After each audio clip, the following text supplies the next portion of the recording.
ఓం శ్రీ మాత్రే నమః. ఛానల్లోకి స్వాగతమండి. మే 27వ తేదీ అమావాస్య మంగళవారంతో కలిసి వస్తుంది. అమావాస్య మంగళవారంతో కలిసి రావటం అనేది కుంభరాశి వారికి చాలా విశేషం. అలాగే ఈ రోజు ఎంతో శక్తివంతమైన రోజని కూడా పండితులు చెబుతున్నారు. అయితే అంతటి విశేషమైన రోజున ఈ రాశివారు ఏ పనులు చేయటం వల్ల మీలో ఉన్న నెగటివ్ ఎనర్జీ తొలగిపోయి విశేషమైన ధనలాభం కలిగి మీకున్న ఆర్థిక కష్టాలు తొలగిపోతాయి అనే అంశాలతో పాటుగా స్నానం చేసే నీటిలో ఏం కలుపుకోవాలి, ఆ పదార్థాలు ఎందుకు కలుపుకోవాలి అనే అంశాలను ఈ వీడియోలో మనం వివరంగా తెలుసుకుందాం. కానీ అంతకంటే ముందుగా మీరు గమనించాల్సిన విషయం ఏంటంటే, ఇప్పటివరకు మీరు మన ఛానల్ని సబ్స్క్రైబ్ చేసుకోకపోతే సబ్స్క్రైబ్ చేసుకొని పక్కనే ఉన్న బెల్ ఐకాన్ నొక్కి ఆల్ సెలెక్ట్ చేసుకుంటే మేమిలాంటి వీడియోస్ అప్లోడ్ చేయగానే ముందుగా మీకు నోటిఫికేషన్ వస్తుంది.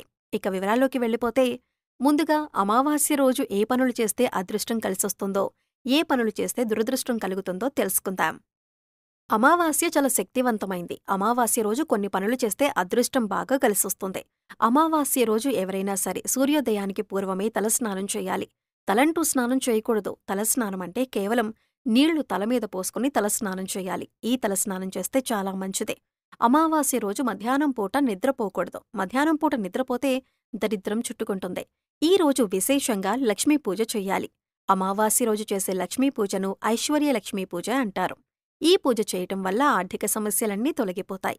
అమావాస్య సందర్భంగా అన్నదానం చేసినా, వస్త్రదానం చేసినా విశేషమైన శుభ ఫలితాలు కలుగుతాయి.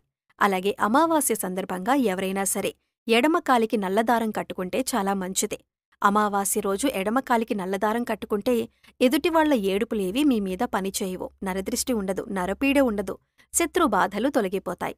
ఎడమకాలికి నల్లదారం అమావాస్య రోజు కట్టుకోవాలి. అలా కట్టుకున్నట్లయితే మీకున్నటువంటి దిష్టిదోషం మొత్తం తొలగింపజేసుకోవచ్చు. అలాగే అమావాస్య రోజు రాత్రిపూట భోజనం చేయకూడదు, ఉపవాసం ఉండాలి. కేవలం పళ్ళు, పాలు మాత్రమే ఆహారంగా స్వీకరిస్తే చాలా మంచిది.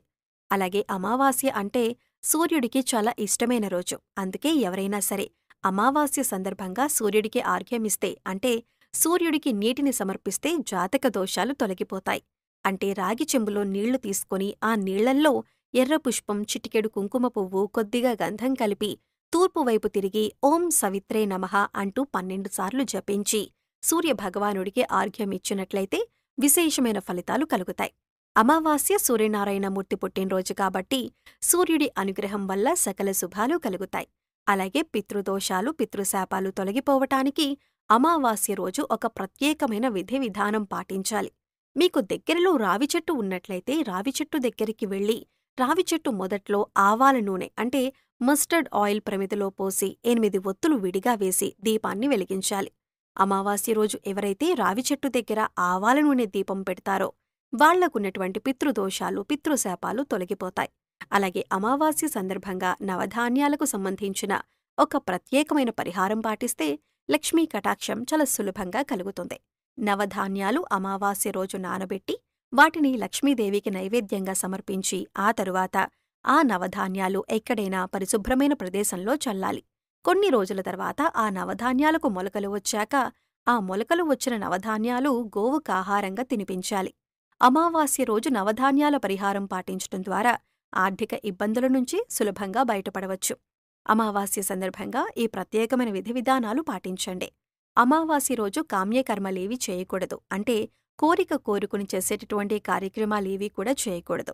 అయితే దానాలు చేయటం, నువ్వులు నీళ్లల్లో వేసి దక్షిణ దిక్కుకు తిరిగి పితృదేవతలకు తర్పణాలు ఇవ్వటం లాంటివి చేస్తే పితృదోషాలు తొలగిపోతాయి. అమావాస్య రోజు అద్భుతమైన శుభ ఫలితాలు సిద్ధింపజేసుకోవచ్చు. అలాగే అమావాస్య రోజున బకెట్ నీళ్లల్లో ఏది వేసుకుని స్నానం చేయటం వలన మీలో ఉన్న నెగటివ్ ఎనర్జీ తొలగిపోతుంది. అలాగే ఈ పదార్థాలలో బకెట్ నీళ్లను ఎందుకు కలుపుకోవాలి అనే అంశాలను ఇప్పుడు తెలుసుకుందాం. ప్రతి ఒక్కరూ కూడా ఆ భగవంతుడి ఆశీస్సులు మాపై ఉండాలని, జీవితంలో గొప్పగా ఎదగాలని కోరుకుంటారు. మరి ఆ దిశగా అడుగులు వేసేందుకు తమ వంతుగా ప్రతిరోజు పూజ చేస్తూ ఉంటారు. పూజ చేసినప్పుడు ఫలితాలు వస్తాయా అంటే మనశ్శాంతి మాత్రం ఖచ్చితంగా వస్తుంది. ఫలితం వస్తుందా అంటే మాత్రం అది వారి పూర్వజన్మ కర్మఫలితం మీద కూడా ఆధారపడి ఉంటుంది. మరి అలాంటి కర్మఫలితాన్ని తగ్గించుకోవాలి అంటే ఏం చేయాలి అనే సందేహం మీకు రావచ్చు. మనం ఏదైనా పని చేస్తున్నామంటే అది ఎందుకు చేస్తున్నాం అని తెలుసుకుని చేస్తే మాత్రం దానికి ఖచ్చితమైన ఫలితాలు దొరుకుతాయి. ఈ మాట సాక్షాత్తు వేద పండితులు చెబుతున్నారు. ఇంతటి విశేషమైన రోజున ఈ చిన్న పరిహారం చేసినట్లయితే కనుక లక్ష్మీ కటాక్షం కారణంగా దారిద్ర్య బాధలు తొలగిపోయి సిరి సంపదలు చేకూరుతాయి. చూడటానికి ఈ పరిహారాలు తేలిగ్గా అనిపించవచ్చు, కానీ వీటి ఫలితాలు మాత్రం చాలా గొప్పగా ఉంటాయి. ఇందుకోసం మీకు ముఖ్యంగా కావాల్సింది నమ్మకం, అలాగే ఈ పరిహారం మనకి పనిచేస్తుంది, కష్టాల నుంచి బయటపడేస్తుంది అనే విశ్వాసం.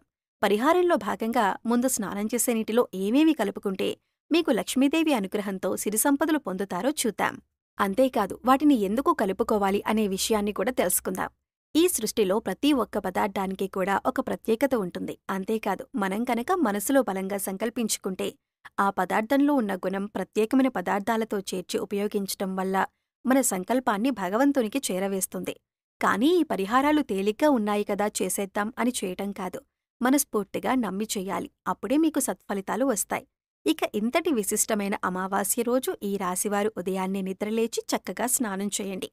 అలాగే స్నానం చేసే నీటిలో ఒక తమలపాకు, కొద్దిగా రాళ్లుప్పు, అలాగే 2 హారతి కర్పూరం బిళ్లలను వేసి పొడి చేసుకుని ఇవన్నీ నీళ్లలో కలుపుకొని స్నానం చేయాలి. ఈ నీళ్లతో పిల్లలు ఇంకా పెద్దవాళ్లు కూడా స్నానం చేయవచ్చు. తమలపాకులు అంటే శుభసూచకం, అలాగే భగవంతుడికి ఎంతో ఇష్టం. అంతేకాకుండా ఈ పదార్థాలన్నీ కూడా మీలో పాజిటివ్ ఎనర్జీని పెంచుతాయి, మీ చుట్టూ ఉన్న నెగిటివ్ ఎనర్జీని తీసేస్తాయి. ఈ పదార్థాలను నీళ్లల్లో కలిపి స్నానం చేయటం వలన భగవంతుని అనుగ్రహాన్ని పొందుతారు. బకెట్ నీళ్లల్లో ఒక తమలపాకు వేసి అరగంట తర్వాత స్నానం చేస్తే శరీరానికి మరింత స్వచ్ఛత లభిస్తుంది. ఒంట్లో ఉండే నెగిటివ్ ఎనర్జీ అంతా తొలగిపోతుంది. ఇక తమలపాకు అందుబాటులో లేనివారు చిటికెడు పసుపును స్నానం చేసే బకెట్ నీళ్లల్లో వేసుకోవచ్చండి. ఎందుకంటే పసుపు అనేది శుభసూచకం. ప్రతి ఒక్క శుభకార్యానికి ముందుగా మనం గణపతిని పసుపుతో తయారు చేస్తాం అన్న విషయాన్ని గమనించాలి. ఇక ఇటువంటి పసుపుని చిటికెడు నీళ్లల్లో కలుపుకోవటం వల్ల మనలో పాజిటివ్ ఎనర్జీ పెరుగుతుంది. అంతేకాదు మనసుకు కూడా పవిత్రత చేకూరుతుంది. ఇక రెండో పదార్థం మనం నీళ్లల్లో కలిపింది రాళ్లుప్పు. ఈ రాళ్లుప్పు నీళ్లల్లో కలపటం వల్ల మనలో ఉన్నటువంటి నకారాత్మక శక్తి అనేది తొలగిపోతుంది, అంటే నెగిటివ్ ఎనర్జీ. వాస్తవానికి చెప్పాలంటే మనకు తెలియకుండా మన మీద ఒక రకమైనటువంటి నకారాత్మక శక్తి పనిచేస్తూ ఉంటుంది. ఇక ఇలాంటి నకారాత్మక శక్తి ఉన్నప్పుడు మనం చేసే పనుల్లో ఆటంకాలు రావటం, అలాగే ఆర్థికంగా కుంగిపోవటం, ఇలాంటివన్నీ చూస్తూ ఉంటాం. ఇక ఈ నకారాత్మక శక్తి నుంచి బయటపడటానికి చిన్న చిన్న పరిహారాలు చేసుకుంటే సరిపోతుంది. దాన్ని తొలగించుకోవటానికి రాళ్లుప్పు మనకు ఎంతగానో సహాయపడుతుంది. ఇక మూడవ పదార్థం మనం నీళ్లల్లో కలిపింది కర్పూరం బిళ్లలు. ఇలా 2 కర్పూరం బిళ్లను పొడి చేసి నీళ్లలో కలపటం వల్ల మనలో దైవభావం పెంపొందుతుంది. దీన్నుంచి వచ్చే సువాసన మనలో ఉన్న చెడు ఆలోచనలను తొలగించి ఆధ్యాత్మికం వైపు మనల్ని నడిపిస్తుంది.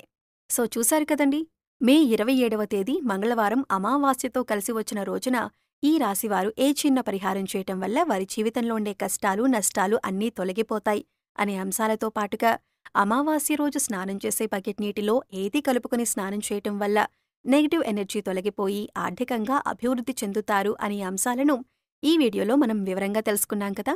ఈ వీడియో నచ్చినట్లయితే ఖచ్చితంగా ఒక లైక్ చేయండి. అలాగే మీ ఫ్రెండ్స్ అండ్ ఫ్యామిలీ మెంబర్స్లో కుంభరాశి వారు ఎవరైనా ఉంటే వారితో ఈ వీడియోని షేర్ చేసుకోండి. అలాగే ఇప్పటివరకు మన ఛానల్ని సబ్స్క్రైబ్ చేసుకోకపోతే సబ్స్క్రైబ్ చేసుకొని పక్కనే ఉన్న బెల్ ఐకాన్ నొక్కి ఆల్ సెలెక్ట్ చేసుకుంటే మేమిలాంటి వీడియోస్ అప్లోడ్ చేయగానే ముందుగా మీకు నోటిఫికేషన్ వస్తుంది. మరో చక్కటి వీడియోతో మళ్ళీ కలుద్దామండి.